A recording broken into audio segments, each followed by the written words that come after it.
y eso hace que el cuadro clínico vaya empeorando.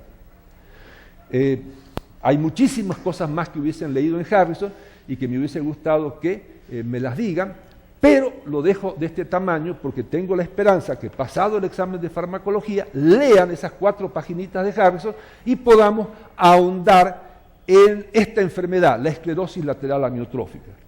De lo contrario, tendría yo que darles una clase de patología médica de lo que es la esclerosis lateral amiotrófica y no es mi intención. Mi intención es inducirlos a que vayan al libro, lean la enfermedad y la discutamos juntos a ver qué entendieron. ¿Sí? Entonces, lo dejamos pendiente para la próxima clase, lo que no pudimos hacer en la clase de hoy porque se cruzó el examen de fármaco. Bien, vamos con otro caso clínico que les va a ayudar mucho a leer con mayor entusiasmo, los que lean, los 3 o 4 que lean, lo que les estoy pidiendo, no todos, porque sería una utopía pensar que todos lo van a hacer, ¿no es cierto? Pero tal vez sí 3 o 4 lo leen y con esos 3 o 4 yo puedo discutir, y los demás que no lo leyeron, escuchan y aprenden de la discusión. Pero discutir yo conmigo mismo no tiene sentido. O sea, yo espero que por lo menos 2 o 3 lean, discutamos y los demás aprenden de esa discusión. De todas maneras va a otro caso. Se trata de una señora también de 50 años, una señora. Entonces esta señora de 50 años, yo no sé cuál agarré de nuevo, si agarré el que, no, ya lo separé, el que no marca más. Esta señora de 50 años viene a consultar, trae como motivo de consulta el siguiente. Dice, mire, yo de un tiempo a esta parte he tenido un problema. Y el problema se me ha hecho ya importante. Para deglutir tengo dificultad. Al principio me molestaba un poco, me atoraba, o sea, cuando trataba de tragar, tenía accesos de tos, como que la comida no seguía su trayecto natural, nos dice la paciente, pero eso ya se ha hecho ya muy, muy molesto. Me cuesta tragar, entonces tengo problemas con la deglución. Es como que no tuviera bien, algo me está pasando ahí en la garganta que no puedo tragar bien. Mientras la paciente habla, usted le encuentra que tiene una voz rara y usted le pregunta ¿desde cuándo está con esa voz rara? Entonces, motivo de consulta, trastornos de deglución. Enfermedad actual. ¿Se acompaña de dolor? No hay, y es un proceso crónico. O sea, motivo de consulta, trastorno de deglución. Enfermedad actual, proceso crónico, que inició con pequeñas molestias que se van acentuando, no hay dolor, ¿no es cierto? Es simplemente que el acto de la deglución está alterado, a tal punto que muchas veces en esos accesos de tos que siguen al acto deglutorio, bota comida por la nariz, o sea, el alimento se va sale inclusive por la nariz. O sea, hay un trastorno deglutorio importante, no hay dolor. Y ustedes, hablando con la paciente, se dan cuenta que tiene una voz bitonal, una voz desafinada. Ella habla como que en 2 tiempos, o sea, una voz desafinada, lo que llamamos una voz bitonal. Una voz extraña, como temblequeando la voz. Y, bueno, ese es el motivo de consulta, es la enfermedad actual, no hay otros antecedentes de importancia. Cuando van al examen físico todo es normal, excepto lo que nos da el examen neurológico. Y el examen entonces neurológico nos da lo siguiente. Bueno, aquí pongamos motivo de consulta, trastornos con la deglución. Enfermedad actual, una enfermedad crónica, donde no hay dolor en la garganta ni en ninguna parte del cuerpo y donde se suma al trastorno de deglución la voz bitonal. Cuando pasamos al examen físico de la paciente y dentro del examen físico al examen neurológico, nos encontramos con algunos datos que nos llaman la atención. Cuando estamos en cabeza y cuello, observamos que la paciente tiene, al examinarla, la lengua, la hemilengua del lado izquierdo, la hemilengua izquierda, está flácida y como fibrilando. O sea, usted la toca y el turgor, la consistencia de la hemilengua izquierda está alterado. y como que hay una sensación extraña de movimiento en la lengua. Del lado derecho, el turgor natural. Y entonces esa hemilengua izquierda está como atrófica, tiene como una fibrilación ahí. Cuando ustedes van a examinar la boca y la garganta, ven que el velo del paladar del lado izquierdo está también caído. O sea, al pedirle a la persona que vocalice, ustedes ven que el velo del paladar del lado derecho se levanta y el del lado izquierdo queda caído como una cortina. O sea, hay una parálisis flácida del velo del paladar izquierdo, así como hay una parálisis flácida de la hemilengua izquierda. O sea, los datos que les estoy dando hablan de parálisis flácida de la hemilengua izquierda y parálisis flácida del velo del paladar izquierdo. Cuando le hacen la laringoscopia indirecta, o sea, meten el laringoscopio para ver las cuerdas vocales, ven lo mismo, que cuando vocaliza la paciente, la cuerda vocal del lado derecho se pone tensa, pero la cuerda vocal del lado izquierdo está como flotando. O sea, parálisis flácida de la cuerda vocal del lado izquierdo.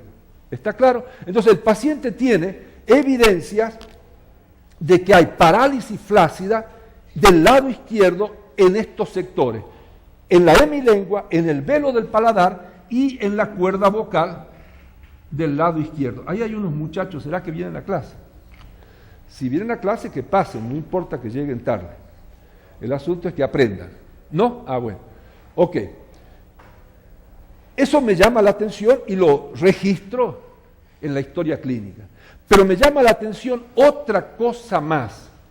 Esta paciente tiene un problema que es el siguiente. En el miembro inferior derecho detecto una paresia, antesala de la parálisis, una paresia espástica. ¿Qué quiere decir eso? Que en el miembro inferior derecho tengo, además de pérdida de la fuerza, que si fuera más intensa sería parálisis, además de paresia, tengo ¿qué cosa? Hipertonía, hiperreflexia y signo de Babinski. Eso es lo que se llama una paresia espástica. Hipertonía, hiperreflexia y signo de Babinski.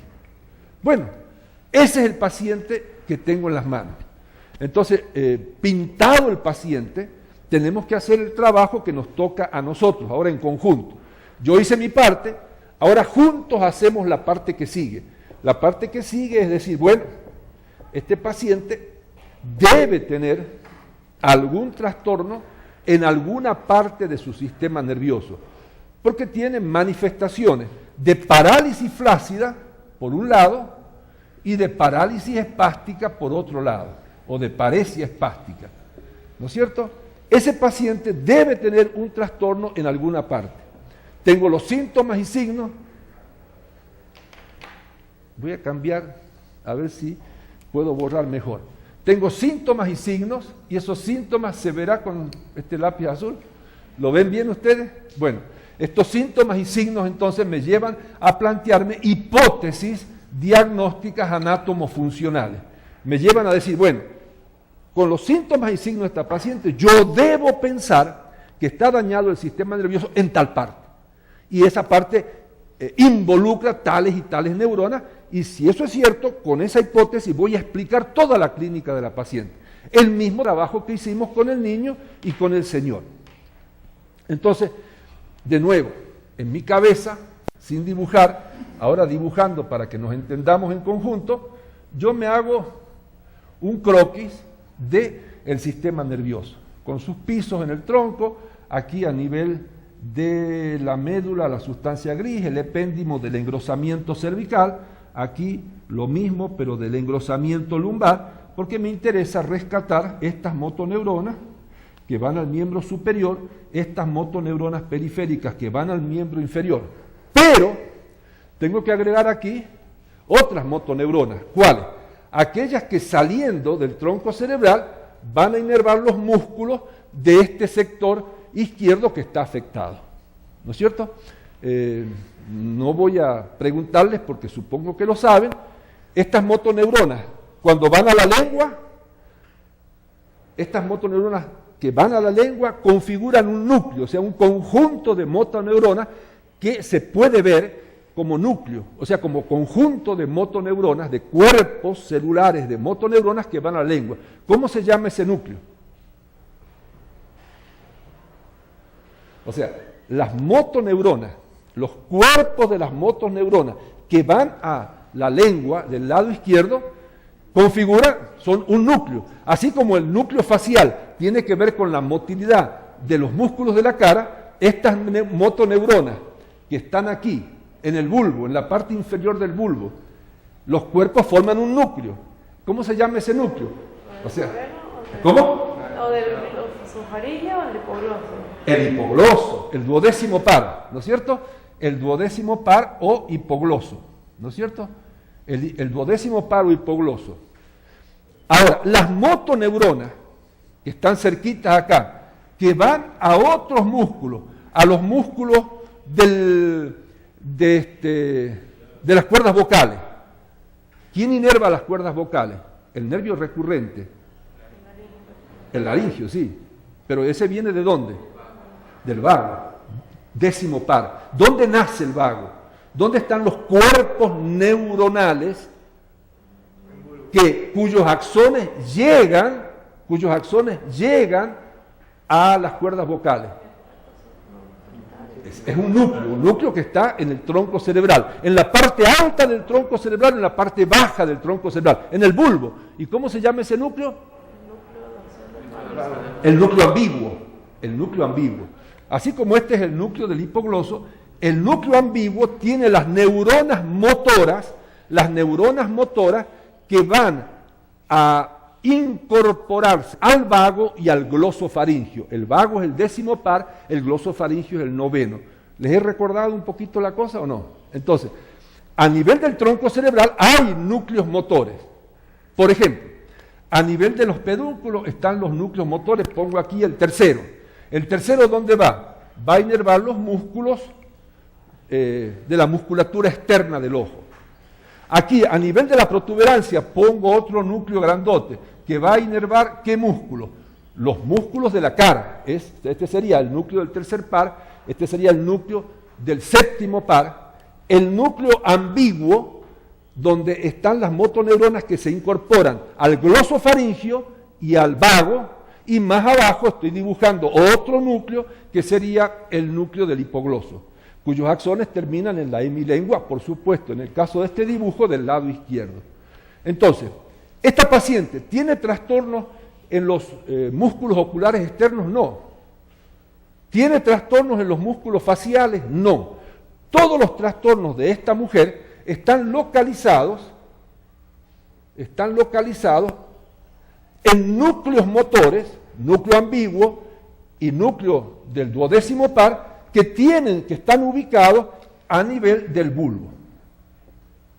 Entonces, en esta mujer, la clínica me dice, tengo datos en la mujer que apuntan a que estos nervios, el glosofaringio, el vago y el hipogloso, están dañados en alguna parte. Como el trastorno es exclusivamente motor y no sensitivo, debo suponer que el daño está a nivel del núcleo. O sea, que hay un daño de la motoneurona periférica a nivel del núcleo.